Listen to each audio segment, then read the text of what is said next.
kalau dalam surat Ar-Ra'd, surat ke-13, semua perubahan yang diinginkan oleh manusia itu tergantung dari keinginan manusianya sendiri untuk berubah.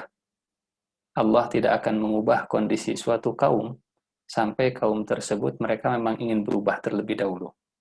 Innallaha la yughayyiru ma biqaumin hatta yughayyiru ma bi anfusihim. Kalau memang mereka dalam kondisi yang sama, maka Allah juga tidak akan membiarkan perubahan ada pada mereka. Tapi kalau mereka memang sungguh-sungguh ingin berubah, kemudian terlihat dari usahanya, ada perubahan yang baru, ada kebiasaan yang baru, ada pola hidup yang baru, ada usaha-usaha yang baru yang tidak pernah dilakukan sebelumnya, maka mudah-mudahan itu juga jadi bagian dari usaha supaya perubahan itu diizinkan oleh Allah Subhanahu wa Ta'ala. Allah tidak akan mengubah sampai bangsa satu kaum atau satu bangsa mereka sendiri yang menginginkan perubahan. Innallaha la yughayyiru ma biqaumin hatta yughayyiru ma bi anfusihim. Saya kira kajian seperti ini juga termasuk salah satu bentuk perubahan ya, yang biasanya kita tatap muka, kemudian bermusafahah, bermuajahah, sekarang selalu tatap kamera. Insyaallah. Sekarang jadi bukan narasumber, ya sekarang narasumber gitu.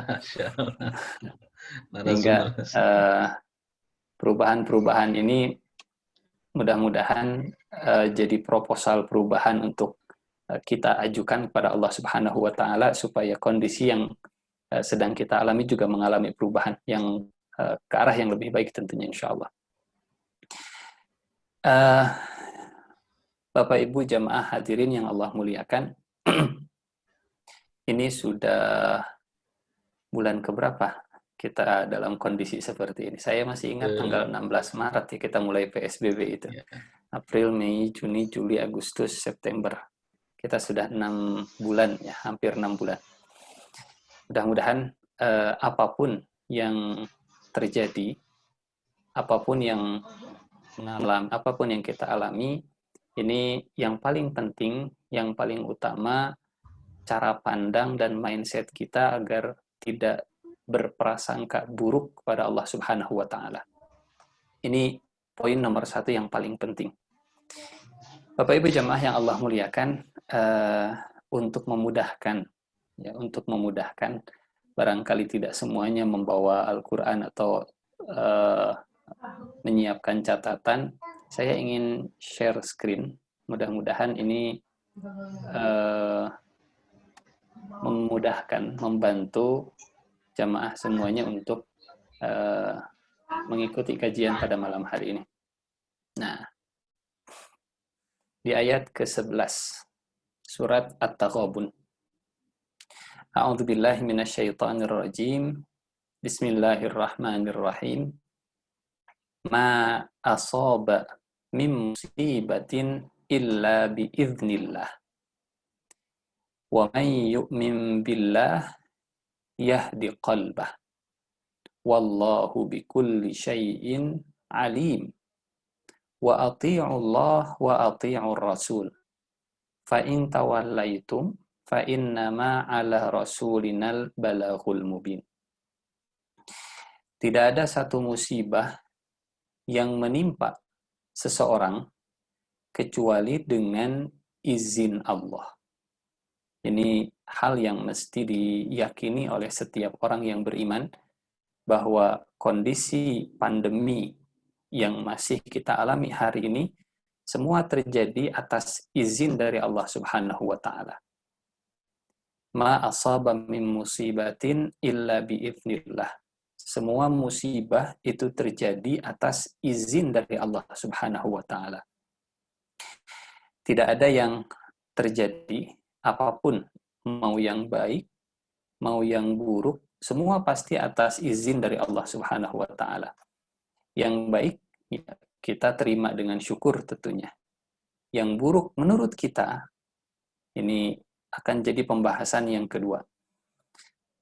Poin pertama yang ingin saya sampaikan, semua musibah itu menimpa atas izin dari Allah Subhanahu wa taala. Bapak Ibu yang Allah muliakan, para profesor, guru besar, dokter, hadirin jamaah rahimakumullah, ada dua hal yang mesti dipisahkan ya terkait dengan ayat ini. Ada izin Allah, ada ridho Allah. Ada izin Allah, ada ridho Allah. Musibah itu terjadi atas izin dari Allah Subhanahu wa taala. Jadi yang sakit bisa tertimpa sakit atas izin dari Allah. Si fulan sakit atas izin dari Allah. Di tempat yang lain ada banjir atas izin dari Allah. Semuanya atas izin dari Allah. Tapi izin itu berbeda dengan ridho. Ya. Ilustrasi sederhananya mungkin kalau kita punya anak, kemudian anak kita itu minta izin, boleh nggak naik motor? Ya, boleh nggak naik motor? Kita kasih izin. Nah, kita kasih izin. Nah, setelah dikasih izin, kemudian terjadi musibah, terjadi kecelakaan.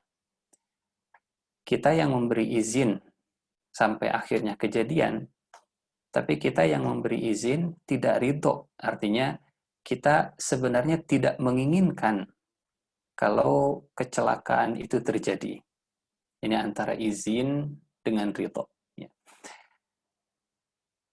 Termasuk jamaah yang Allah muliakan, kalau misalnya musibah yang menimpa itu bukan musibah yang muncul dari alam. Contohnya misalkan seperti ini.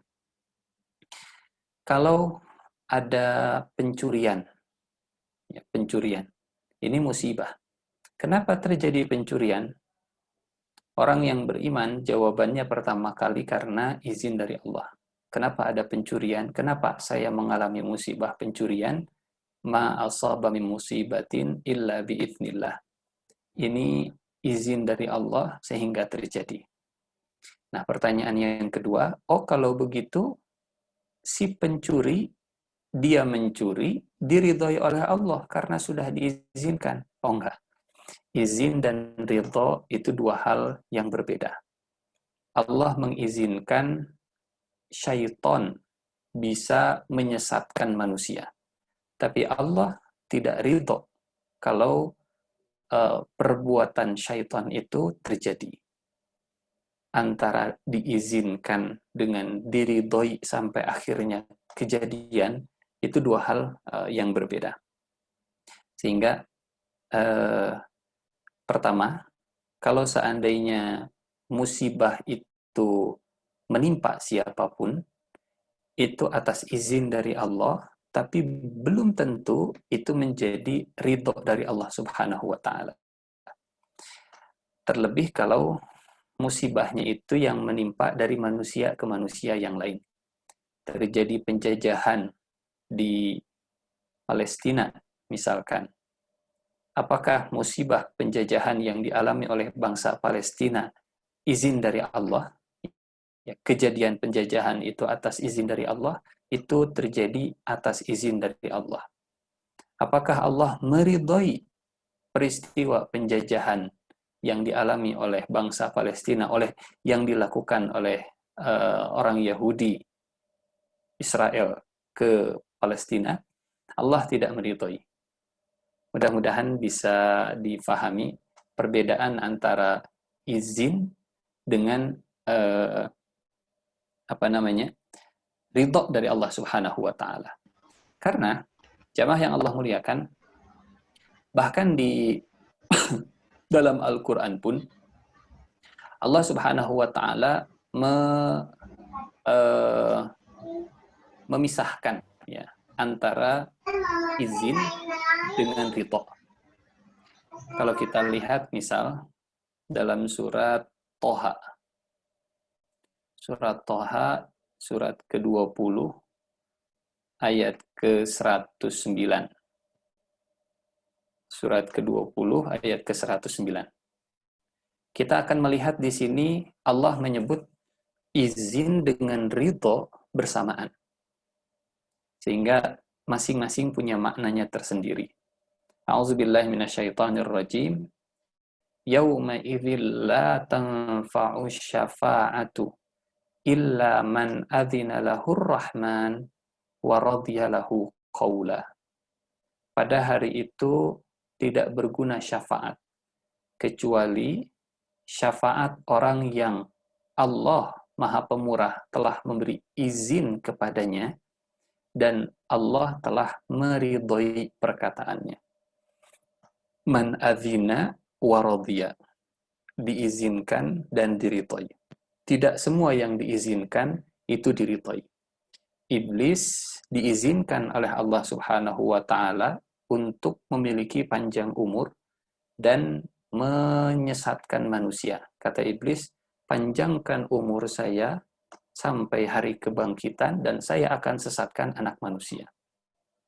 Allah izinkan, tapi Allah tidak meridhoi kalau kesesatan itu terjadi. Ilustrasi sederhananya mungkin seperti seorang anak yang minta ke orang tuanya ya, untuk pergi main keluar. Kata orang tuanya jangan. Kata anaknya, tapi saya pengen main.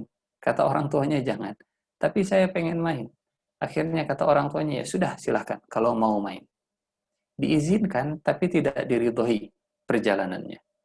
Itu dua hal atau dua kalimat, dua istilah yang mesti dipisahkan.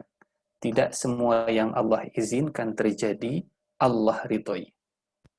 Sehingga kalau musibah itu terjadi atas izin dari Allah Subhanahu wa taala dan menimpa seseorang, hal tersebut belum tentu. Artinya belum tentu, bisa iya, bisa tidak.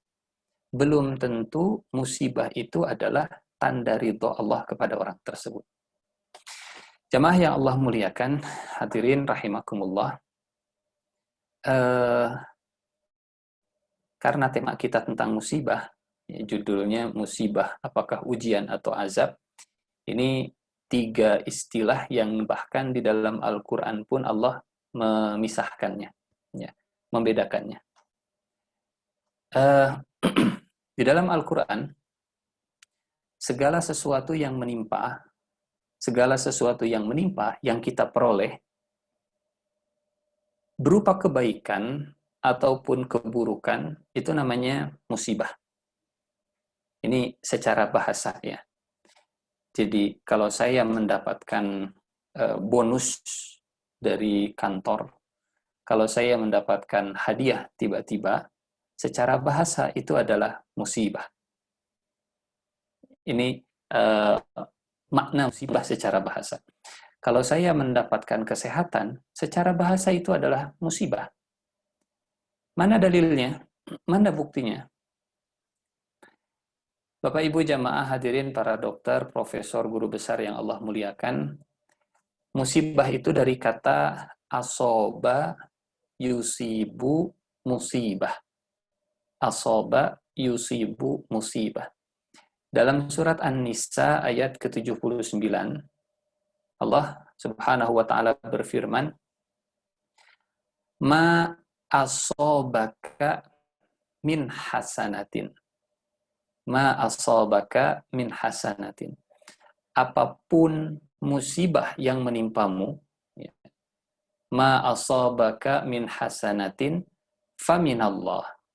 Semuanya adalah dari Allah Subhanahu wa taala.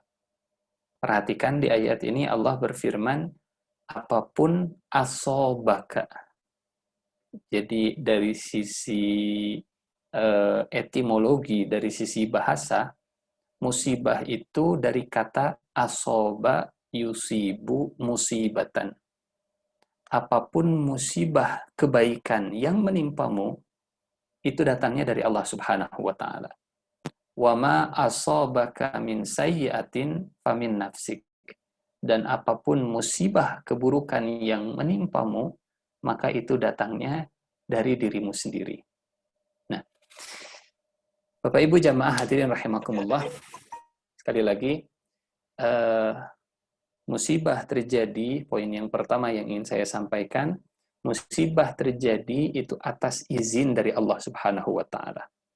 Poin yang kedua, izin dengan ridho itu dua hal yang berbeda.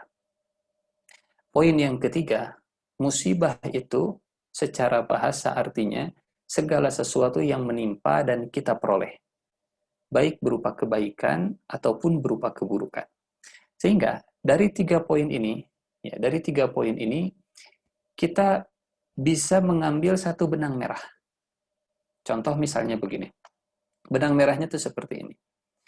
Apakah kalau Allah melimpahkan kenikmatan kepada kita, ini makna musibah secara bahasa, apakah kalau nikmat yang kita peroleh dari Allah Subhanahu wa taala sebagai musibah itu atas izin dari Allah adalah bentuk ridhonya Allah kepada kita?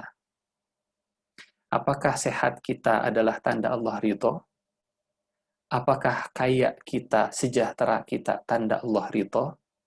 Apakah makmur kita tanda Allah ridho? Apakah panjang usia kita tanda Allah ridho? Apakah ilmu luas kita tanda Allah ridho? Apakah nikmat yang kita peroleh sebagai musibah yang baik dari Allah adalah tanda Allah ridho? Diizinkan kita memperoleh kenikmatan, apakah tanda Allah memberikan keridhaan dengan kenikmatan tadi? Nah, di awal tadi kita sudah sampaikan, izin dengan ridho dua hal yang berbeda. Tidak selamanya yang diizinkan diridhoi. Sebagai contoh misalkan, Qarun. Kita sangat familiar dengan kisahnya Qarun. Allah berikan musibah ya, dengan dari makna secara bahasa. Allah berikan nikmat. Qarun memperoleh nikmat dari Allah Subhanahu wa taala. Apakah tanda Qarun diridhoi oleh Allah Subhanahu wa taala? Fir'aun memperoleh nikmat kekuasaan, musibah kekuasaan, perolehan kekuasaan yang dimiliki oleh Fir'aun. Apakah tanda kalau Fir'aun itu diridhoi oleh Allah Subhanahu wa taala? Fir'aun diizinkan berkuasa. Qarun diizinkan jadi orang kaya. Apakah izin Allah itu tanda Allah ridho? Kita sepakat ya bisa menjawab bukan tanda Allah ridho. Iblis diberi nikmat panjang umur oleh Allah Subhanahu wa taala. Apakah izin nikmat yang Allah berikan kepada iblis itu tanda Allah ridho kepada iblis? Jawabannya bukan. 3 poin ini sebagai muqaddimah dari tema kita. Ya, poin yang pertama, musibah itu atas izin dari Allah Subhanahu wa taala. Poin yang kedua, izin dengan ridho adalah dua hal yang berbeda. Dan poin yang ketiga, makna musibah dalam Al-Qur'an, ada musibah kebaikan, ada musibah keburukan. Ma asabaka min hasanatin faminallah wa ma asabaka min sayyi'atin famin nafsik. Kita kembali ke surat At-Taghabun. Kembali ke surat At-Taghabun, ayat utama dari pembahasan musibah kali ini. Ma asaba min musibatin illa biiznillah. Tidak ada musibah yang menimpa, baik yang berupa kenikmatan ataupun yang berupa keburukan, kecuali dengan izin dari Allah Subhanahu wa taala. Pandemi corona semuanya atas izin dari Allah Subhanahu wa taala. Yang positif atas izin dari Allah Subhanahu wa taala. Yang dapat kenikmatan kesehatan terhindar dari Covid atas izin dari Allah Subhanahu wa taala. Siapa yang Allah ridhoi, nah itu lain cerita. Yang kena musibah COVID-19 bisa jadi Allah ridhoi, yang selamat dari COVID belum tentu juga Allah ridhoi. Dua hal yang berbeda. Sehingga jamaah yang Allah muliakan, Allah melanjutkan dalam ayat ini, ma asaba min musibatin illa biiznillah wa may yu'min billah yahdi qalbah. Dan barang siapa yang beriman kepada Allah, barang siapa yang beriman kepada Allah, niscaya Allah akan memberikan petunjuk kepada hatinya. Apa makna ayat ini? Ada musibah, ada hidayah. Yang dengan musibahnya dia mendapatkan hidayah, maka orang ini adalah orang yang diridhoi oleh Allah Subhanahu wa taala. Izin, ridho, musibah, hidayah. Musibah dengan izin Allah, dengan musibah dapat hidayah, dia dapat ridhonya Allah Subhanahu wa taala. Sehingga baik musibahnya itu yang positif, yang nikmat, ataupun musibahnya itu yang keburukan, ya, musibah berupa sakit dan seterusnya, kalau dengan itu ya menambah hidayah, bertambah hidayahnya, maka orang yang seperti ini adalah orang yang diridhai oleh Allah Subhanahu wa taala. Dan orang yang seperti ini hanya orang-orang yang beriman saja kepada Allah.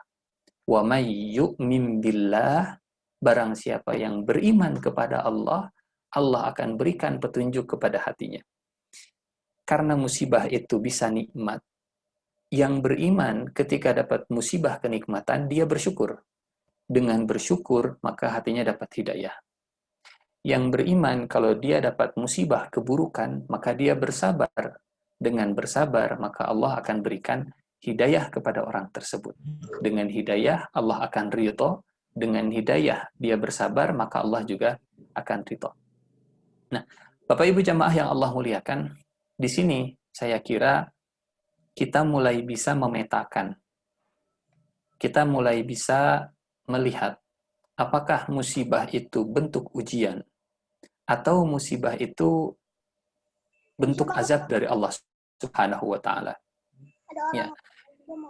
Berangkat dari ayat ini, ujian atau azab bisa dilihat dari efek setelah mendapatkan musibah tersebut. Efeknya setelah mendapatkan musibah tersebut. Boleh jadi sebuah musibah yang menimpa kepada orang yang bermaksiat, ya, musibah menimpa kepada orang yang bermaksiat, tapi ternyata setelah mendapatkan musibah ini, orang bermaksiat tersebut jadi tobat, jadi istighfar, kembali ke Allah, makin soleh, makin taat, makin dekat, dan seterusnya, ya, makin ingat akhirat. Maka musibah, baik kebaikan ataupun keburukan yang menimpa si ahli maksiat ini, dia bentuk kasih sayang dari Allah Subhanahu wa taala. Bentuk kasih sayang dari Allah Subhanahu wa taala.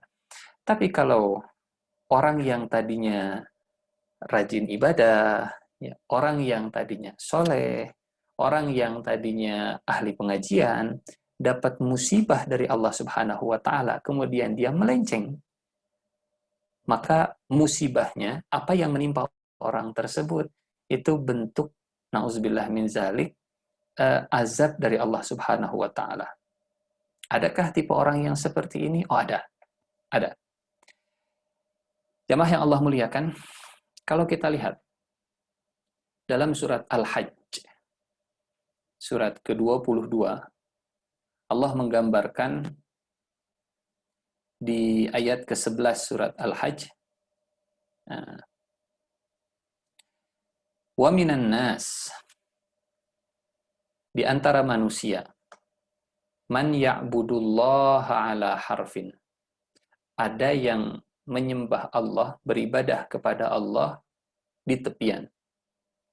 Fa'in asabahu khair itma'an nabi. Kalau dia memperoleh kebaikan, kenikmatan, kesehatan, kekayaan, ya, kalau dia asobahu, nah, sekali lagi muncul kata asoba yusibu musibah. Kalau Allah memberikan musibah kepadanya berupa kebaikan, maka dia akan tetap tenang dalam kondisi seperti itu. Maksudnya, dia akan tetap rajin ibadah selama Allah memberikan kebaikan. Selama Allah ngasih sehat, selama Allah ngasih kekayaan, selama Allah ngasih kesejahteraan, selama Allah ngasih keluarga yang baik, maka dia akan tenang ibadahnya. Dia akan tetap soleh di jalurnya. Wa in asabathu fitnah, inqalaba ala wajhihi khasirad dunya wal akhirah. Tapi kalau dia ditimpa sebuah bencana, berbaliklah dia ke belakang. Maksudnya berbalik ke belakang, dia tinggalkan ibadahnya, dia tinggalkan Allah, dia jauhi semua bentuk penyembahan kepada Allah, dia balik lagi, murtad lagi, kembali jahiliyah lagi, gara-gara musibah keburukan yang dia terima. Ternyata ada ya orang-orang yang ibadah, dapat musibah, tapi setelah dapat musibah, justru malah meninggalkan ibadahnya.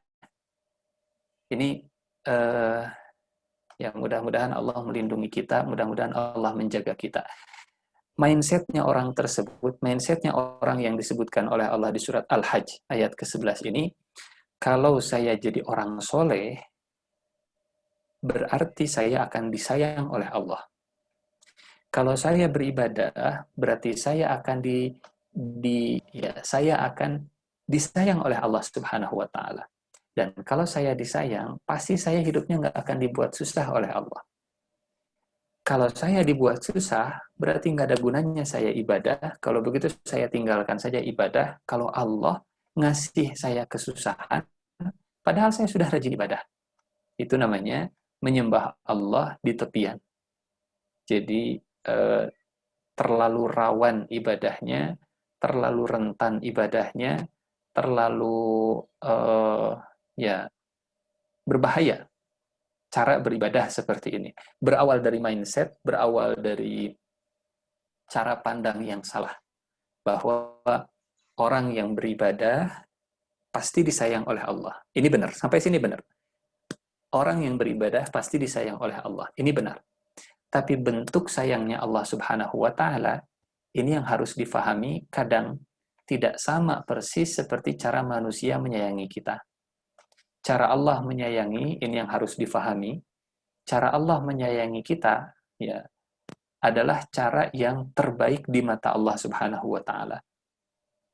Jamaah yang Allah muliakan, ada tipe yang seperti ini. Tipe yang solehnya itu kalau hidupnya senang. Solehnya itu kalau hidupnya bahagia. Solehnya itu kalau dia jadi penguasa. Solehnya itu kalau hidupnya sejahtera. Tapi kalau dikasih musibah keburukan, musibah ada kebaikan, ada musibah keburukan. Kalau dikasih musibah kebaikan, dia istiqomah dalam ibadahnya. Tapi sekalinya dikasih musibah keburukan, dia melenceng. Ada tipe yang seperti ini. Ada juga yang sebaliknya. Sebaliknya dari surat Al-Hajj ayat ke-11. Kalau dia dikasih kesenangan, musibah kesenangan, dia malah lupa dari Allah. Dia lalai mengingat Allah. Kesehatannya membuat lalai, kekayaannya membuat lalai, kesejahteraannya membuat lupa, kesenangannya membuat lupa, ya, kekuasaannya membuat lupa diri. Ya. Ada tipe yang seperti ini. Tapi sekalinya dikasih musibah oleh Allah Subhanahu wa Ta'ala, diuji dengan musibah atau diberikan musibah yang buruk, dia langsung ingat lagi, dia langsung kembali kepada Allah Subhanahu wa Ta'ala. Dua tipe manusia yang Allah gambarkan dalam Al-Quran. Diberi musibah kebaikan, dia tenang dalam ibadah. Sebaliknya, ada yang diberi musibah keburukan, dia justru kembali kepada Allah Subhanahu wa Ta'ala. Nah, kira-kira kita termasuk yang mana?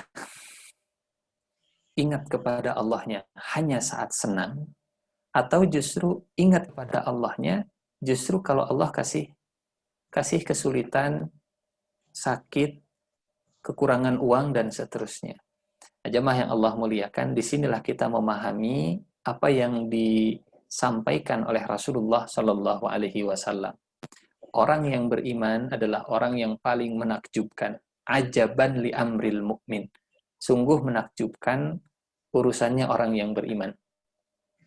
Inna amrahu kullahu khair. Semua urusan dalam hidupnya, semuanya adalah kebaikan. Dikasih kebahagiaan, dia bersyukur dan tidak lalai kepada Allah, dikasih kesulitan, dia bersabar dan dia juga tidak lalai dari Allah Subhanahu wa Ta'ala. Ini poin yang keempat. Mohon maaf saya ingin mengulangi supaya tidak lupa, ya, supaya apa yang kita sampaikan bisa lebih runut. Musibah atas izin dari Allah Subhanahu wa Ta'ala. Izin berbeda dengan ridhonya Allah Subhanahu wa Ta'ala. Kemudian yang ketiga, musibah itu bisa musibah kebaikan atau musibah keburukan. Poin yang keempat, ini yang tadi kita sampaikan, musibah atas izin dari Allah, tapi reaksi, respon atas musibah itu yang menjadi tanda ridhonya Allah Subhanahu wa Ta'ala. Kalau dengan musibah kebaikan dia tetap syukur, kalau dengan musibah keburukan dia tetap sabar, maka Allah akan memberikan ridho kepada orang tersebut. Sebaliknya, kapan sebuah musibah itu bentuk azab dari Allah Subhanahu wa Ta'ala?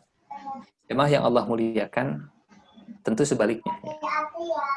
Kalau musibah kebaikan justru membuat dia kufur, musibah keburukan justru membuat dia berkeluh kesah, membuat dia makin jauh dari Allah Subhanahu wa Ta'ala, protes dengan takdir Allah Subhanahu wa Ta'ala, menyalahkan Allah Subhanahu wa Ta'ala, maka yang seperti ini adalah azab dari Allah Subhanahu wa Ta'ala. Kita melihat dari efeknya, kita melihat dari reaksi setelah mendapatkan musibahnya. Pertanyaannya begini, bentuk real dari kondisi hari ini. Kira-kira kita bisa menilai saat hari ini, ya, di lingkungan sekitar kita, di negara kita, bangsa kita sedang mendapatkan musibah dari Allah Subhanahu wa Ta'ala berupa pandemi. Apakah musibah ini ujian atau musibah ini azab dari Allah Subhanahu wa Ta'ala? Yang bisa menjawab kita semua.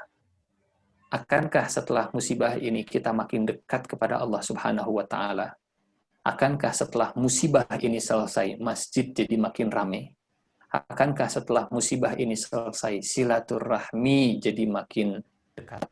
Akankah setelah musibah ini selesai majlis ilmu jadi semakin ramai? Akankah setelah musibah ini selesai, ya, orang-orang akan semakin terbiasa menjaga kesehatannya, mengamalkan sunnah-sunnah Rasulullah SAW, atau sebaliknya, semakin tidak peduli, semakin cuek, bahkan menyalahkan Allah Subhanahu wa Ta'ala. Kalau memang Allah itu ada, kalau memang Allah itu sayang, kenapa Allah membiarkan ini semua terjadi? Kalau begitu, dan seterusnya. Ala kulli hal, jamaah yang Allah muliakan, kita kembali lagi ke surat At-Taghabun. Kita kembali ke surat At-Taghabun. A'udzubillahi minasyaitonirrajim. Ma asaba min musibatin illa biiznillah wa man yu'min billah yahdi qalbah wallahu bikulli syai'in alim. Ini poin yang kelima. Poin yang keempat tadi reaksinya. Tergantung dari reaksinya, maka kita akan menilai apakah musibah itu bentuk ujian atau musibah itu justru bentuk azab dari Allah Subhanahu wa Ta'ala. Kalau reaksinya makin dekat kepada Allah, walaupun dia sebelumnya bermaksiat, ahli maksiat, ahli dosa, para pendosa, kemudian dia mendapatkan musibah, kena COVID-19. Apakah ini azab?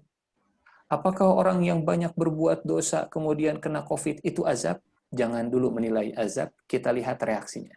Kalau reaksinya semakin membuat dekat kepada Allah, semakin taubat, semakin ikhlas, semakin ridho, semakin dekat dengan akhirat, maka itu adalah ujian dari Allah Subhanahu wa Ta'ala, bentuk kasih sayang dari Allah Subhanahu wa Ta'ala untuk menghapus dosa-dosanya. Sebaliknya, kita yang sehat, apakah sehatnya kita dan selamat dari COVID-19 pandemi hari ini, ya, ini bentuk ujian atau justru bentuk azab? Kita lihat reaksi kita. Apakah yang sehat itu malah kufur, atau yang sehat jadi bersyukur. Alhamdulillah, bersyukur kita sehat, menjaga kesehatan, kalau keluar rumah pakai masker, kalau ketemu jaga jarak misalkan, dan seterusnya. Kalau melakukan hal seperti itu, mudah-mudahan sebagai bentuk eh, apa kesehatannya adalah bentuk ujian dari Allah Subhanahu wa taala. Adakah sehat bentuk azab? Ada, ya. Kalau dengan sehatnya justru makin jauh dari Allah Subhanahu wa taala, dengan sehatnya justru dia makin banyak bermaksiat karena merasa masih segar, akhirnya dia berbuat dosa, berbuat maksiat dan seterusnya. Seperti Firaun. Fisiknya nggak pernah sakit, hartanya nggak pernah berkurang, kekuasaannya nggak pernah hilang, pendukungnya nggak pernah berkurang, tapi justru Allah Subhanahu wa taala sedang mengazab Firaun. Kapan azabnya? Di akhir. Ini yang kita kenal, ini yang kita fahami ya dengan istilah istidraj. Istidraj. Allah mengangkat sedikit demi sedikit ke atas, ke puncak, untuk diazab di endingnya, untuk dibanting. Setelah diangkat dari puncak kenikmatan, maka Allah akan cabut semua kenikmatannya seketika dan sekaligus. Dan itu jauh lebih menyakitkan. Ibarat kalau saya punya uang 100.000, kemudian 100.000-nya hilang, dibandingkan dengan saya punya uang 100 juta dan 100 jutanya hilang. Ya, tentu lebih menyakitkan yang 100 juta. Jatuh dari lantai 1 memang sakit, tapi jatuh dari lantai 20 jauh lebih sakit. Istidraj itu diangkat untuk dijatuhkan. Dikasih nikmat sampai puncak untuk dibenamkan ke bawah. Bapak Ibu jamaah yang Allah muliakan, kembali ke surat At-Taghabun. Ma asaba min musibatin illa biiznillah. Semuanya atas izin dari Allah. Wa may yu'min billahi yahdi qalbah. Yang beriman kepada Allah, niscaya Allah akan berikan petunjuk kepada hatinya, melihat dari reaksi setelah musibahnya. Wallahu bikulli syai'in alim. Dan Allah Maha mengetahui segala sesuatu. Kita diberikan ilmu, tapi ilmu yang Allah titipkan kepada kita sedikit. Kita tidak bisa memvonis manusia 100% dengan benar. Bapak Ibu jamaah yang Allah muliakan, ada satu kisah yang rasanya pernah disampaikan ya dalam pertemuan sebelum kondisi pandemi ini di Masjid Asy-Syifa. Kisah saat Allah bertanya kepada iblis saat menolak sujud kepada Nabi Adam. Allah perintahkan iblis untuk sujud kepada Nabi Adam, tapi iblis menolak. Kemudian Allah bertanya kepada iblis, kenapa tidak mau sujud? Kenapa iblis tidak mau sujud? Ini menarik, ya. Allah Maha mengetahui, tapi Allah masih bertanya kepada iblis. Yang Maha mengetahui, tapi bertanya kepada iblis. Kenapa iblis tidak mau sujud? Kalau Allah mau, bisa saja vonis pengusiran dari surga itu dikeluarkan tanpa ada pertanyaan. Kalau Allah mau, bisa saja, iblis, kami tahu engkau tidak mau sujud kepada Adam karena engkau sombong. Keluar engkau dari surga. Jangan banyak bicara, keluar. Tapi itu tidak dilakukan oleh Allah Subhanahu wa taala. Allah yang Maha mengetahui segala-galanya. Allah tanya dulu. Iblis, ma mana'aka an tasjuda id amartuka. Dalam surat Al-A'raf, surat ke-7. Ayat ke-12. Allah berfirman, Allah bertanya, apakah yang menghalangimu untuk bersujud kepada Adam di waktu aku menyuruhmu? Ini bukan pertanyaan yang mencari jawaban, karena tanpa pertanyaan pun Allah sudah mengetahui jawaban. Karena Allah Maha mengetahui segala-galanya. Wallahu bikulli syai'in alim. Allah mengetahui segala-galanya. Tapi Allah masih tetap bertanya kepada iblis. Apa hikmahnya? Apa hikmahnya terkait dengan konteks tema kita pada malam hari ini, terkait dengan musibah, ujian, atau azab? Jamaah yang Allah muliakan, Bapak Ibu rahimakumullah, kalau Allah yang Maha mengetahui, Kalau Allah yang tahu isi hati, kalau Allah yang tanpa memberikan pertanyaan sudah mengetahui jawaban, masih bertanya kepada makhluk, Allah di ketinggian derajatnya, di kemuliaan zatnya, bertanya kepada iblis di kerendahan sikapnya, di pembangkangan kelakuannya. Allah bertanya kepada iblis, yang maha tinggi bertanya kepada yang terkutuk. Saya kira kita juga belajar ya dari kisah pertanyaan ini agar tidak cepat main vonis sebelum kita meng-cross-check, sebelum kita menggali, sebelum kita bertanya, sebelum kita kemudian mempelajari. Tidak serta-merta kemudian mengatakan setiap musibah yang menimpa, oh si fulan kena musibah ini azab. Wallahu bikulli syai'in alim. Allah maha mengetahui segala sesuatu. Allah yang maha tahu apakah musibah yang menimpa ke seseorang itu bentuk kasih sayang, atau bentuk azab, atau untuk menyadarkan, atau justru orang tersebut ya punya dosa-dosa tersembunyi dalam ibadahnya, tapi dia punya dosa-dosa tersembunyi, sehingga dengan sedikit musibah dia langsung melenceng. Seperti orang tadi yang Allah sebutkan dalam surat Al-Hajj, ya, yang beribadah di tepian. Dia mendapatkan kesulitan, dia langsung tinggalkan ibadahnya. Wallahu bikulli syai'in alim. Allah mengetahui. Kalau Allah yang mengetahui segala sesuatu, kita tidak mengetahui segala sesuatu.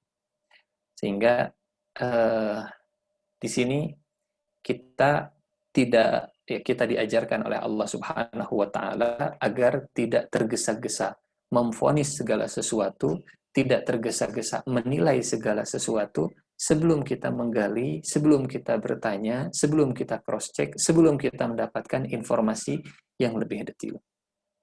Ternyata misalkan setelah kita gali, setelah kita perhatikan, setelah kita teliti, setelah kita tanya, ternyata benar bahwa yang terjadi adalah kemaksiatan, yang terjadi dosa, dan seterusnya. Nah,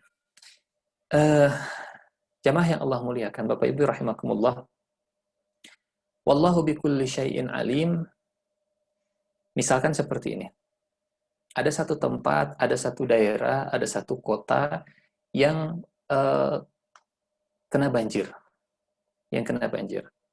Ternyata di kota itu, sebutlah, di kota itu banyak terjadi kemaksiatan. Banyak perzinahan, banyak penyimpangan, banyak perjudian, dan seterusnya. Setelah kita gali, setelah kita cross-check, setelah kita baca, setelah kita teliti, setelah kita tanya, dan seterusnya, semua orang mengatakan tempat itu adalah tempat perzinahan, tempat perjudian, dan seterusnya. Apa kita langsung bisa memvonis itu azab dari Allah Subhanahu wa taala? Jamaah yang Allah muliakan, kalau seandainya ada satu orang yang beriman, ya, satu orang yang beriman yang berada di tengah atau yang kena musibah, misalkan sebutlah banjir, maka akan lebih ahsan, akan lebih bijak kalau kita menyebutnya musibah saja. Menyebutnya musibah, tidak menyebutnya azab, ya, tidak menyebutnya azab. Karena ada orang beriman yang kemudian jadi korban. Ada orang soleh yang juga jadi korban. Ada orang baik yang juga jadi korban. Kecuali kalau seperti yang Allah kisahkan di dalam Al-Quran. Contoh misalnya, kisah Nabi Nuh alaihi salam. Kisah Nabi Nuh. Dalam kisah Nabi Nuh kita diajarkan orang-orang yang beriman. Nabi Nuh alaihi salam dan orang-orang yang beriman diperintahkan oleh Allah untuk naik ke atas perahu. Setelah naik ke atas perahu, kemudian turun hujan, banjir, sehingga orang-orang ditenggelamkan oleh Allah Subhanahu wa taala. Sementara yang beriman, mereka naik ke atas perahu. Di dalam Al-Qur'an Allah menyebutkan ini azab bagi kaum Nabi Nuh. Karena murni semua yang tertimpa, semua yang terkena adalah azab. Semua yang terkena adalah orang-orang yang mendurhakai Allah Subhanahu wa taala. Kaumnya Nabi Lut. Turun malaikat dalam wujud manusia, datang ke Nabi Lut, kata malaikat, wahai Lut, tinggalkan kampung halamanmu, karena nanti subuh kampung halaman ini akan diazab oleh Allah Subhanahu wa Ta'ala. Orang yang beriman dengan Nabi Lut keluar dari kampung tersebut, turun azab kepada kampungnya Nabi Lut. Tidak tersisa orang-orang beriman di sana. Ini namanya azab. Tapi kalau di situ ada orang beriman, di situ ada orang yang berbuat dosa, nah, bagi orang yang durhaka kepada Allah Subhanahu wa Ta'ala setelah musibah ini, maka itu namanya azab. Ya. Setelah dapat musibah, dia tetap kufur, dia tetap durhaka, dia tetap maksiat, itu namanya azab. Tapi bagi orang yang beriman, itu ujian. Tapi kita menyebut secara keseluruhan, ini musibah. Ini musibah. Ya. Sehingga, jemaah yang Allah muliakan, kita kembali ke surat At-Taghabun, memaknai wallahu bikulli syai'in alim. Hanya Allah yang maha mengetahui segala sesuatu. Kita tidak tahu, ya, apakah musibah yang menimpa kepada suatu kaum semuanya sama dalam kondisi kemaksiatan, atau dalam kondisi keimanan, atau setelah beriman mereka jadi maksiat, atau sebaliknya, setelah maksiat justru mereka jadi orang-orang yang beriman. Wallahu bikulli syai'in alim. Akan lebih bijaksana dalam kondisi seperti sekarang, misalkan wabah pandemi ini adalah musibah. Tidak menyebutnya sebagai azab, karena yang menjadi korban hari ini, ya, banyak orang-orang saleh, banyak orang-orang beriman, banyak orang-orang yang membantu di, rasanya para nakes tenaga medis saja sudah hampir 100-an lebih, ya, yang menjadi korban. Mudah-mudahan husnul khatimah, mudah-mudahan diterima amal ibadahnya oleh Allah Subhanahu wa Ta'ala, dan semoga menjadi amal jariah kalau di antara pasiennya ada yang kemudian disembuhkan oleh Allah Subhanahu wa Ta'ala. Nah, jemaah yang Allah muliakan, wallahu bikulli syai'in alim. Di ayat berikutnya, di ayat ke-12, ini yang menjadi ya, penjelasan dari wa may yu'min billah yahdi qalbah wa athi'ullah wa athi'ur rasul fa in tawallaitum fa innama ala rasulinal balaghul mubin. Wa athi'ullah wa athi'ur rasul, dan taatlah kepada Allah dan taatlah kepada Rasul. Artinya, saat musibah, baik musibah yang baik ataupun musibah yang buruk, saat memperoleh kenikmatan ataupun mendapatkan keburukan, taat saja kepada Allah, taat saja kepada Rasul. Sedang sehat, taat kepada Allah, taat kepada Rasul. Sedang sakit, taat kepada Allah, taat kepada Rasul. Saat bahagia, taat kepada Allah, taat kepada Rasul. Saat sedih, taat kepada Allah, taat kepada Rasul. Sedang kaya, taat kepada Allah, taat kepada Rasul. Sedang miskin, taat kepada Allah, taat kepada Rasul. Wa athi'ullah wa athi'ur Rasul. Sedang tidak ada pandemi, taat kepada Allah, taat kepada Rasul. Ada pandemi, taat kepada Allah, taat kepada Rasul. Jadi pasien, taat kepada Allah, taat kepada Rasul. Jadi dokter, taat kepada Allah, taat juga kepada Rasul. Nah, jemaah yang Allah muliakan, ini gambaran global, ya, beberapa poin terkait dengan tema kita, apakah musibah itu menjadi ujian ataupun azab. Yang terakhir, yang ingin saya sampaikan, ada surat, ada ayat, ya, dalam surat Al-Anfal, surat ke-8, ayat ke-25.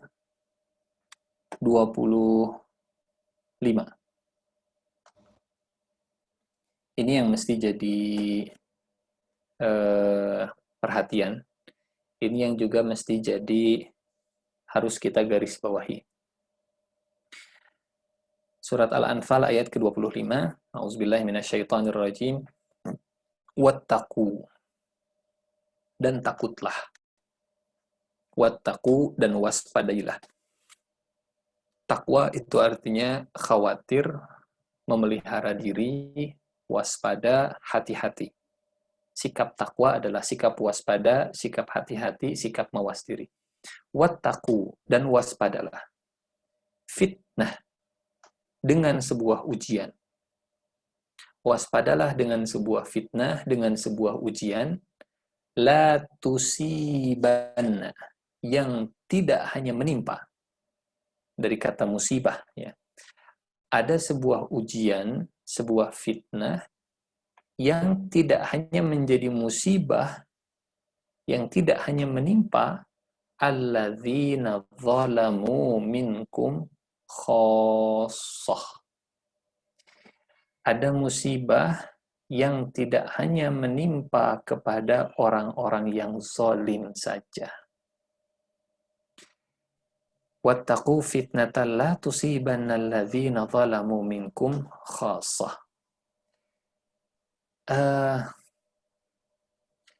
Orang zalim mendapatkan balasan dari perbuatannya itu biasa. Orang zalim mendapatkan ganjaran dari perilakunya itu hal yang biasa. Tapi kata Allah, ada orang ya yang dia tidak zalim, tapi dia kena imbas dari kezaliman orang. Maka waspadalah hal yang seperti ini. Ya. Mungkin kalau dalam konteks pandemi hari ini, ada orang yang tertimpa musibah sakit, ya. Ada orang yang mendapatkan musibah penyakit, padahal dia sudah sangat menjaga diri. Wattaqu fitnatan la tusibanna allazina zalamu minkum khassah. Ada musibah-musibah yang seperti ini. Ada ujian-ujian yang seperti ini. Kita sudah menjaga diri, kita sudah melakukan semua perilaku hidup bersih dan sehat, tapi ternyata masih kena juga. Wattaqu fitnatan la tusibanna alladzina zalamu minkum khassah. Ayat ini, kata para ulama, sering dikaitkan dengan satu peristiwa yang terjadi di zaman Rasulullah Shallallahu Alaihi Wasallam, ya, peristiwa musibah kekalahan kaum muslimin di perang Badar, maaf, di perang Uhud, ya, di perang Uhud. Jadi kaum muslimin saat itu jumlahnya 700 orang, pasukannya ada 700 orang, kemudian 50 orang ditempatkan oleh Rasulullah Shallallahu Alaihi Wasallam di atas bukit. Ini 50 orang sniper, 50 orang pemanah jitu. Ditempatkan 50 orang ini di atas bukit ya untuk melindungi punggungnya kaum muslimin dan untuk melindungi serangan dari pasukan kuda. Perintah dari Rasulullah Shallallahu Alaihi Wasallam jelas. Jangan pernah turun dari bukit apapun yang terjadi sampai ada perintah, sampai ada komando. Selama belum ada perintah, selama belum ada komando, jangan pernah turun dari bukit ini. Singkat cerita, perang Uhud itu dimulai dengan kemenangan kaum muslimin, ya, berkat strateginya Rasulullah Shallallahu Alaihi Wasallam, pasukan Quraisy itu berhasil dipukul mundur. Tapi ternyata terjadi pelanggaran-pelanggaran. Dan pelanggaran pertama, ya pelanggarannya itu dilakukan oleh 50 atau 40 pasukan pemanah. Ada 50 pemanah, 40-nya mereka melanggar. Mereka turun dari bukit, kemudian mereka mengambil ghanimah, mengambil rampasan perang, dianggapnya musuh itu sudah pergi, dianggapnya pasukan Quraisy itu sudah mundur, dianggapnya kaum muslimin itu sudah menang, ya, dianggapnya bahwa ini sudah aman, sudah tidak ada lagi pasukan kaum musyrikin karena mereka sudah dipukul mundur oleh pasukan panah dan kaum muslimin. Akhirnya 40 pasukan pemanah mereka turun dari bukit. Ya, keluar dari posisinya, kemudian mengambil rampasan perang yang ditinggalkan oleh pasukan Quraisy, tiba-tiba yang tersisa hanya 10. Di atas bukit hanya 10. Tiba-tiba Khalid bin Walid yang saat itu masih belum masuk Islam, Khalid bin Walid saat itu menjadi pasukan komandan pasukan berkuda orang-orang musyrik, muter bukit. Ya, muter bukit. Dan karena bukitnya itu hanya dijaga oleh 10 orang, 200 pasukan berkuda yang dipimpin oleh Khalid bin Walid itu tidak bisa dicegah oleh 10 pasukan pemanah. Singkat cerita, pasukannya Khalid berhasil menguasai posisi bukit ini. Pasukan Khalid kemudian menyerang kaum muslimin dari belakang, dan Abu Sufyan dengan pasukan kaum musyrikin menyerang dari depan. Ya. Kalau tadi dianggapnya gelombang pertama kaum musyrikin itu sudah selesai, kemudian orang-orang pasukan yang ditugaskan oleh Rasulullah, ditempatkan oleh Rasulullah di atas bukit itu jangan keluar dari posisinya, ya, walk from bukit. Kemudian mereka keluar, turun dari bukit, mengejar. Yang terjadi akhirnya datang masih pasukan yang sama, tapi sekarang diserang dari depan dan dari belakang. Dari depan oleh Abu Sufyan, dari belakang oleh Khalid bin Walid. Apa yang terjadi? 70 pasukan sahabat, 70 sahabat Rasulullah Shallallahu Alaihi Wasallam meninggal dunia, termasuk diantaranya Mus'ab bin Umair, duta besar pertama umat Islam ke kota Madinah, termasuk diantaranya juga Hamzah bin Abdul Muttalib, pamannya Rasulullah Shallallahu Alaihi Wasallam. Dan dalam perang Uhud, gigi Rasulullah Shallallahu Alaihi Wasallam patah, kaum muslimin kalah saat itu. Kocar-kacir pasukan kaum muslimin, ya, berantakan barisan kaum muslimin, sampai akhirnya 70 para sahabat meninggal dunia. Bapak Ibu jamaah yang Allah muliakan, yang salah itu 40 orang. Yang jadi korban 70 orang, ditambah luka Rasulullah Shallallahu Alaihi Wasallam, ditambah kekalahan kaum muslimin, kocar-kacir barisan kaum muslimin, dan nama baik kaum muslimin juga direndahkan. Tahun kemarin perang Badar, nama baik kaum muslimin itu harum, tapi dalam perang Uhud kaum muslimin mereka jatuh. Ya. Inilah yang kita kembali ke surat Al-Anfal. Ada satu musibah yang tidak hanya menimpa kepada orang-orang yang zalim saja, bahkan orang yang tidak zalim pun akan kena musibah itu. Yang salah yang melakukan pelanggaran hanya 40, tapi yang jadi korban 700 pasukan. 700 pasukan kocar-kacir gara-gara 40 orang melanggar. 700 pasukan mengalami kekalahan gara-gara yang melanggar 40. Ini saya tidak tahu prosentasenya 40 dibanding 700. Ya, 40 dibanding 700, berapa prosentasenya? Gara-gara 40 yang melanggar, akhirnya 700 mereka jadi korban. Wattaqu fitnatan la tusibanna allazina zalamu minkum khassah. Ada musibah-musibah yang seperti ini, maka Allah perintahkan kita untuk memelihara diri kita. Dan peliharalah dirimu dari siksaan, dari musibah, dari kondisi yang tidak hanya menimpa kepada orang-orang yang zalim saja.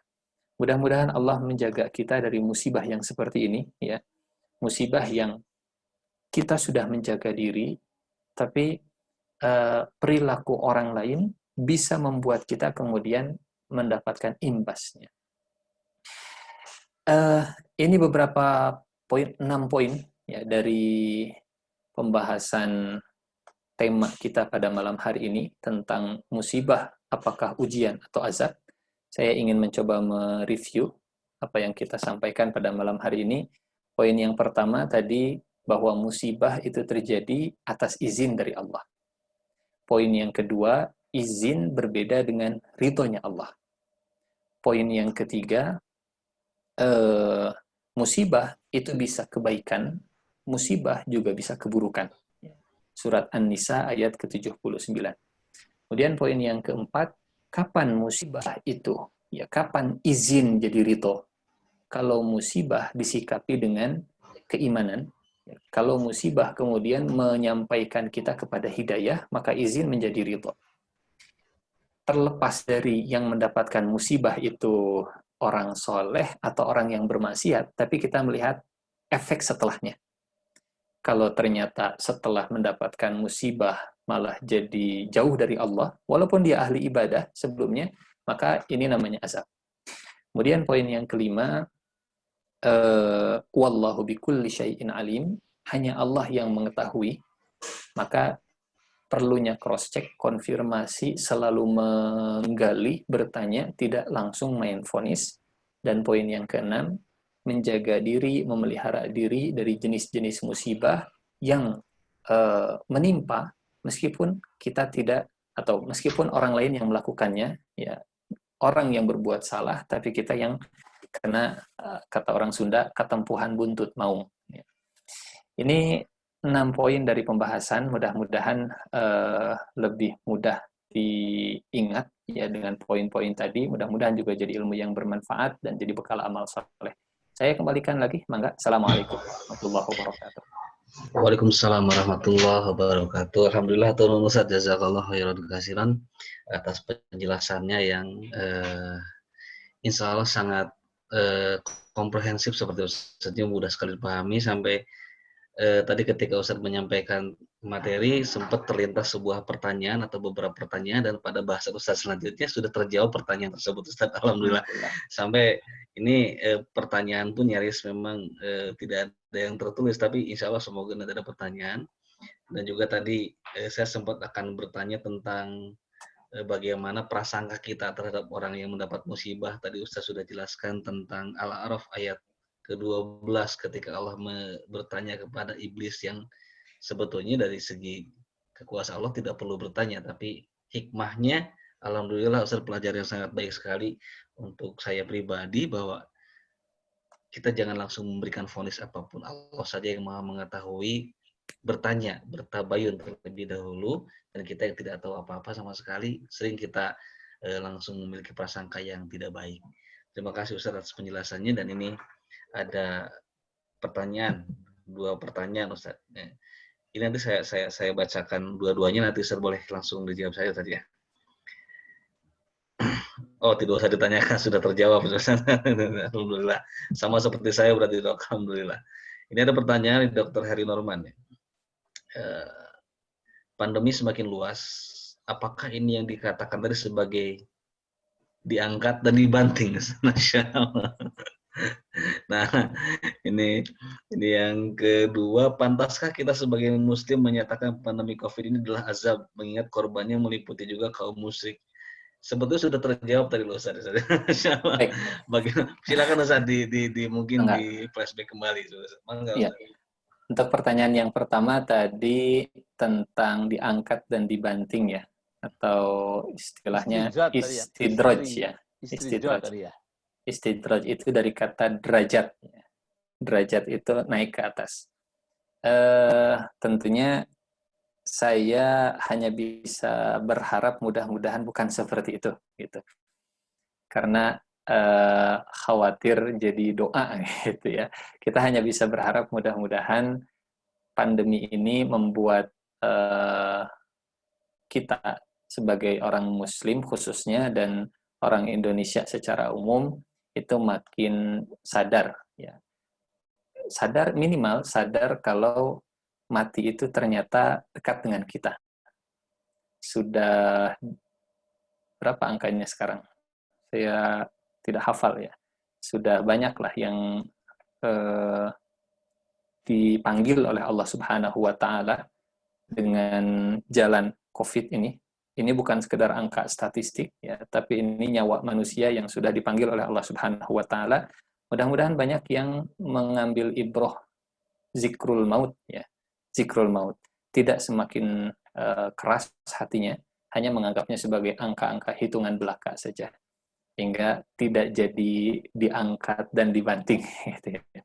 Mudah-mudahan tidak seperti itu, insya Allah. Mudah-mudahan dengan kajian-kajian seperti ini, kita berusaha menyadarkan lingkungan sekitar kita bahwa apapun kondisinya, musibah senang ataupun musibah buruk, tetap taat kepada Allah, taat kepada Rasul, makin baik ibadahnya, makin bagus, saling mengingatkan kepada sesama supaya tidak menimpakan musibah kepada orang yang tidak bersalah. Wallahu a'lam bishawab. Kemudian untuk pertanyaan yang kedua tadi, apakah ini azab gitu ya? Apakah ini azab? Ini musibah. Ini musibah. Kalau sekali lagi, kalau yang setelah tertimpa musibah dia masih jauh dari Allah Subhanahu wa taala, ini kalau kalimatnya kalau punten. Kalau setelah mendapatkan musibah tetap jauh dari Allah Subhanahu wa taala, itu jadi azab. Terlepas dari siapapun orangnya, kalau dia mendapatkan musibah, baik musibah senang ataupun musibah yang buruk, dia malah jauh dari Allah, maka itu adalah bentuk azab. Tapi kalau setelah pandemi dan COVID ini justru membuat orang jadi makin dekat kepada Allah, itu malah rahmat dan itu jadi berkah ya. Walaupun yang jadi korbannya misalkan orang musyrik. Ada orang musyrik, misal saya tidak tahu realnya ada contohnya atau tidak. Ada orang musyrik kemudian dia kena COVID, kemudian dia merasa oh ternyata obatnya itu dengan cara sujud seperti orang muslim, akhirnya dia masuk Islam misalkan.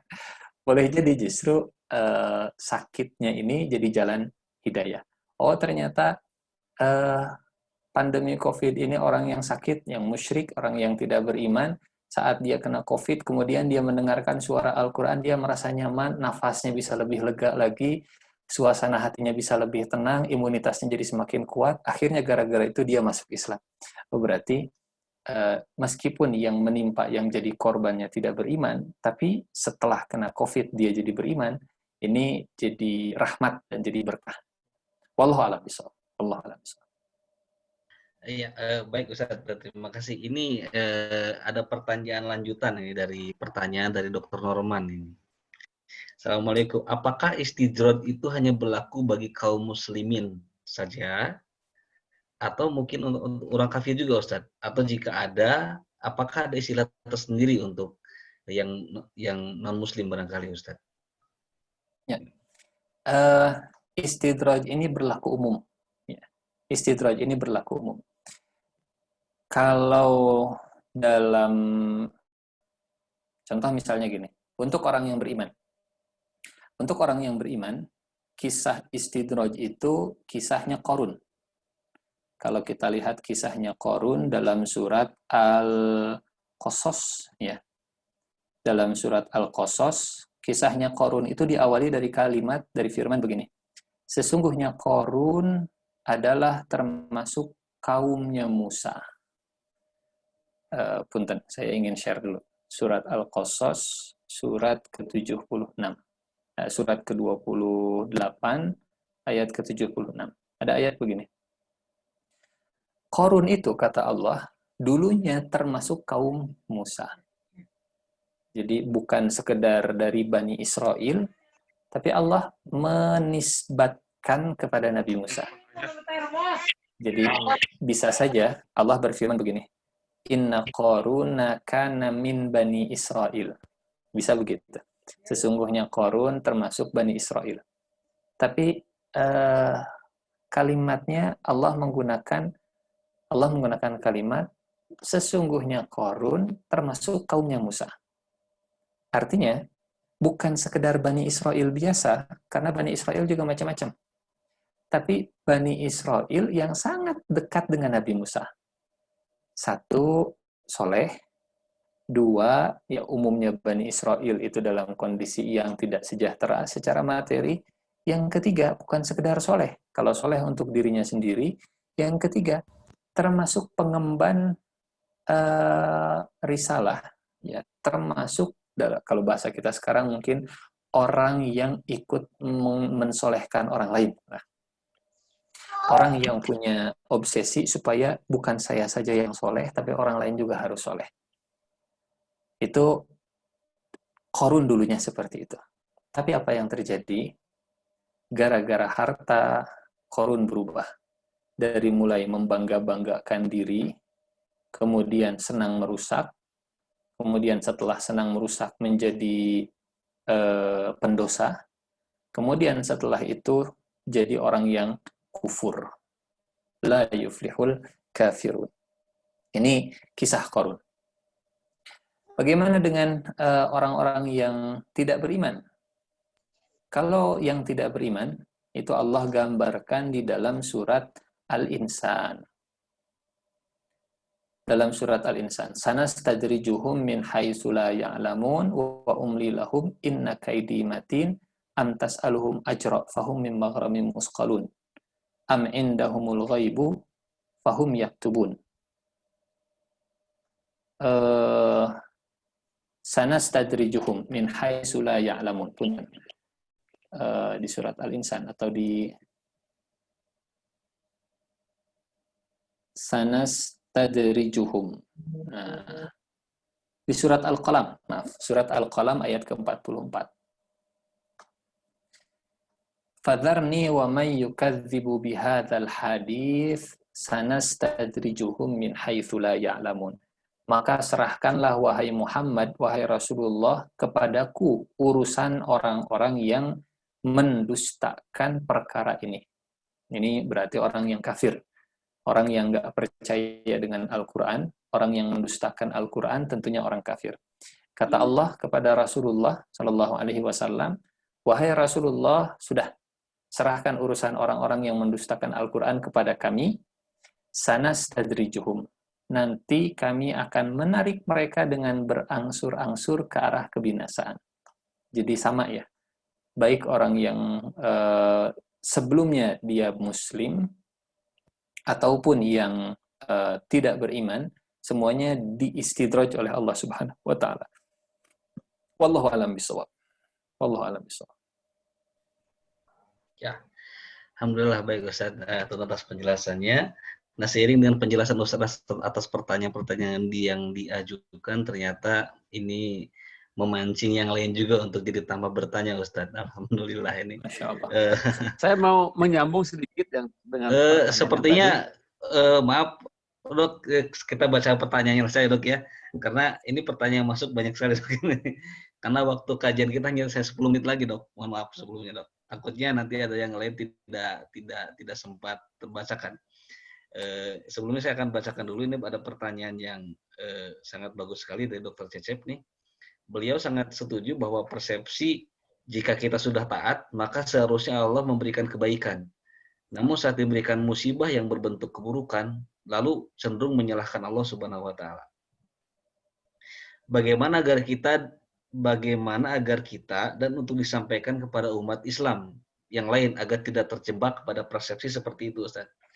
Baik. Apakah ada cara dakwah yang untuk mengubah atau menyadari atau ya tidak terjebak dengan persepsi itu sangat baik kalau belajar sirah nabawiyah. Gitu. Kenapa dengan sirah nabawiyah? Karena manusia yang paling soleh, yang lebih soleh dari kita, hidupnya pun banyak onak dan duri, aral dan melintang. Rasulullah Shallallahu Alaihi Wasallam ibadahnya sangat luar biasa, tapi kurang apa ujiannya? Istrinya meninggal dunia, dicabut nyawanya, anaknya semua meninggal dunia, kemudian pamannya jadi musuh, gitu. Kemudian waktu lagi sholat dilempari kotoran, gitu ya. Padahal lagi sholat. Kalau persepsinya seperti tadi, mungkin akan muncul begini. Kok Allah membiarkan nabinya pas lagi sholat dilempari kotoran onta? Gitu. Harusnya kan sama Allah dicegah peristiwa itu terjadi. Tapi kok Allah biarkan? Itu diizinkan, tapi tidak diridhoi. Allah nggak meridhoi Uqbah bin Abi Mu'id melempari kotoran ke punggungnya Rasulullah yang sedang sujud. Tapi itu diizinkan terjadi. Rasulullah diejek, Rasulullah dihina, Rasulullah dinista, Rasulullah direndahkan. Ini hikmahnya untuk saya dan untuk kita semua, supaya persepsinya tidak terjebak dengan orang yang taat, yaitu orang yang hidupnya akan selalu dipenuhi dengan kenikmatan duniawi. Gitu. Nabi Ayub pernah sakit. Nabi Yunus pernah ditelan ikan paus. Nabi Ibrahim pernah berpisah dengan suami, pernah berpisah dengan keluarga, dengan ayah, dengan anak dan dengan istri.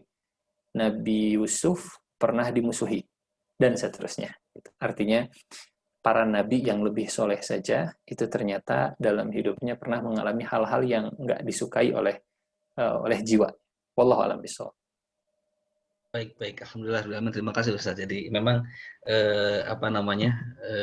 generasi terbaik itu memang para nabi dan para sahabat atau para tabiin Ustaz. Jadi memang akan baik sekali kalau kita banyak mensuri tauladani pada generasi tersebut. Nah, ini pertanyaan cukup menarik Ustaz. Ini memang sedikit banyaknya juga banyak beberapa yang mungkin merasakan, karena tidak semua kepada kondisi pandemi ini semuanya ada dalam kondisi yang tidak baik gitu. Nah, ini ada pertanyaan dari Ibu Nelly ini. Izin bertanya, bagaimana jika ada seseorang yang mungkin dalam hatinya ada rasa senang mungkin ya, bersyukur selama pandemi, karena maaf mungkin ya, karena ada juga yang memang rezekinya tidak terkurangi karena beliau menjadi banyak berkumpul dengan keluarga, bekerja di rumah gitu kan. Nah, bersyukur dan keadaan tersebut Ustaz.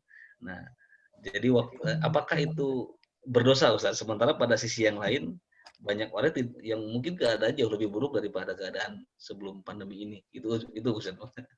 Baik. Ini jadi ada ceritanya. Seorang ayah yang punya 2 anak laki-laki, 2 anak gitu. Anak yang pertama jualan es krim. Anak yang kedua jualan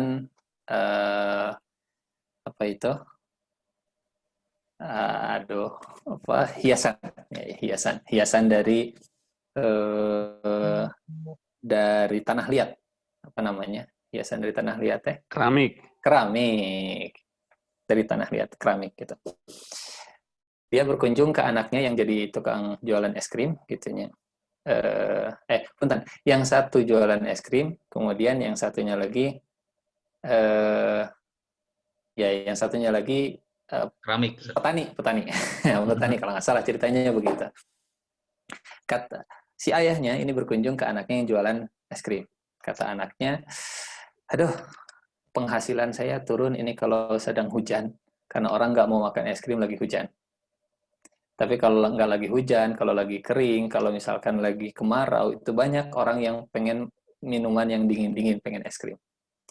Terus si ayahnya silaturahmi lagi, berkunjung ke anak yang kedua. Kata anak yang kedua, gimana? Kata ayahnya, gimana bisnisnya, usahanya? Alhamdulillah, ini kalau lagi hujan, ya panen subur. Tapi kalau lagi kemarau, ini jadi nggak baik. Gitu. Si ayahnya bingung. Kalau lagi hujan, anaknya yang jualan es krim itu berkurang penghasilan. Tapi kalau lagi kemarau, anaknya yang petani itu berkurang penghasilan. Hingga ditanya sama istrinya, Pak, gimana kondisi anak-anak? Jawaban si ayahnya, Alhamdulillah ala kulli hal. Apapun yang terjadi, itu selalu patut ya, segala puji bagi Allah Subhanahu wa taala dalam segala kondisi. Kalau tadi pertanyaannya, ada orang yang mensyukuri kondisi ini ya, selama dia mensyukuri dirinya sendiri, bukan mensyukuri musibah yang dialami oleh orang lain, itu tidak masalah. Gitu. Karena ada satu doa, ya, doa ini diajarkan oleh Rasulullah Shallallahu Alaihi Wasallam saat saat kita mendapatkan kenikmatan di tengah orang lain yang mendapatkan musibah. Saat kita mendapatkan kenikmatan di tengah orang lain yang sedang mendapatkan musibah. Jadi, nah ini dia, saya ingin menampilkan ya. Doanya mudah-mudahan bisa kita hafalkan.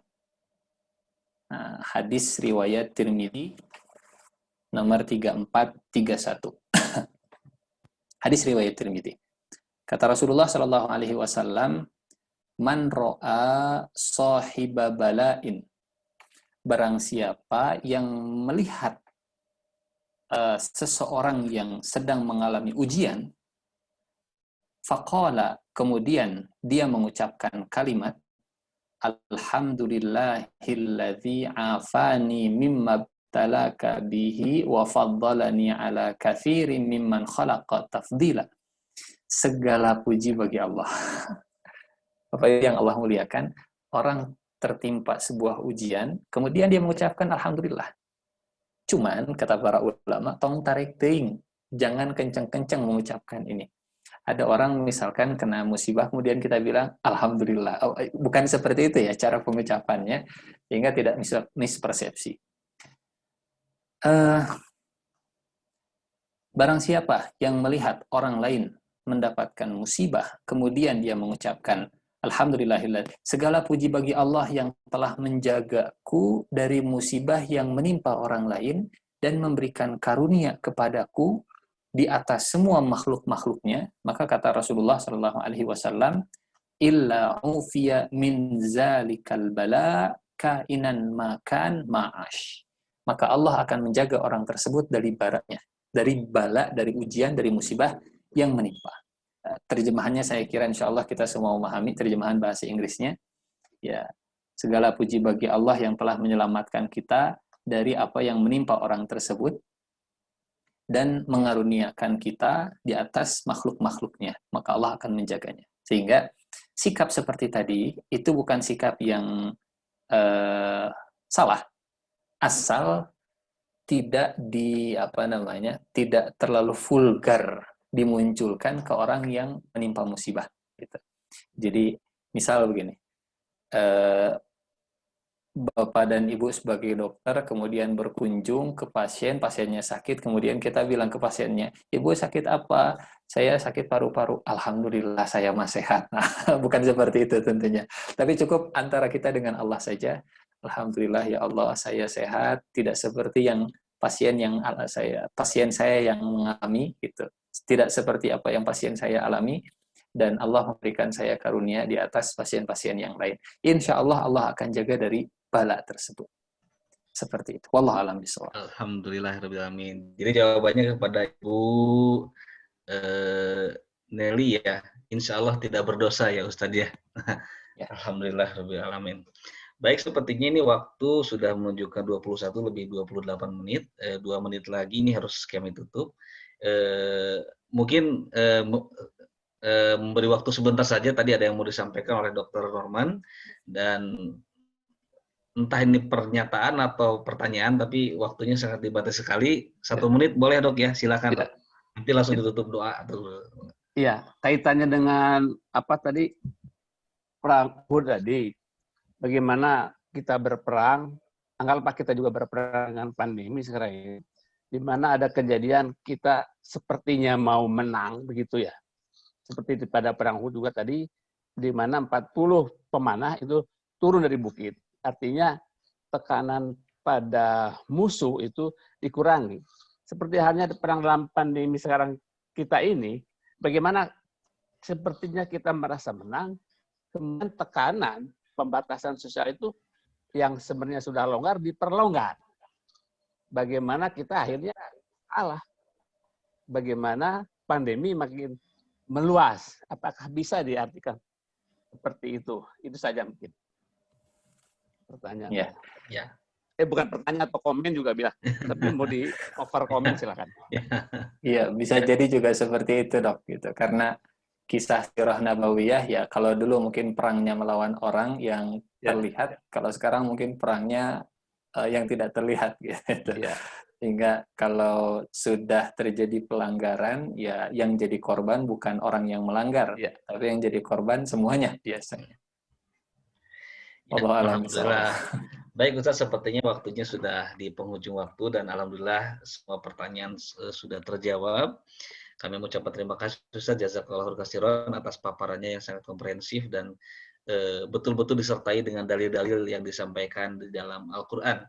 Dan kita juga disampaikan tadi hadis yang sahih ya dari Nabi sallallahu alaihi wasallam bahwa pada pertanyaan terakhir barusan bahwa ternyata kekhawatiran Ibu Nelly juga terhadap kita ada rasa syukur pada musibah yang terjadi pada kawan-kawan kita, dan bersyukur bukan karena mereka yang terkena musibah, tapi kita yang tidak terkena musibah ternyata ada dalilnya Ustaz ya.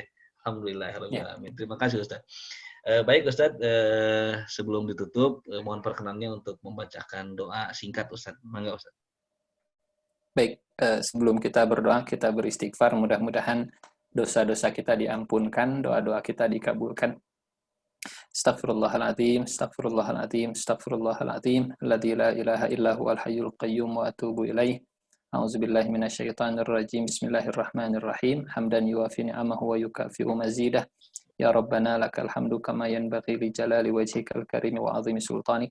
Allahumma shalli ala nabiyyina Muhammad wa ala alihi wa sahbihi ajma'in. Allahumma ighfir lana wa liwalidina wa li ikhwanina alladhina sabaquna bil iman. Amin. Wa la taj'al fi qulubina ghillan lil ladzina amanu rabbana innaka ra'ufur rahim. Amin ya Allah. Rabbana zalamna anfusana wa illam taghfir lana wa tarhamna lanakunanna minal khasirin. Amin ya Allah. Rabbana taqabbal minna innaka antas samiul alim wa tub alaina innaka antat tawwabur rahim.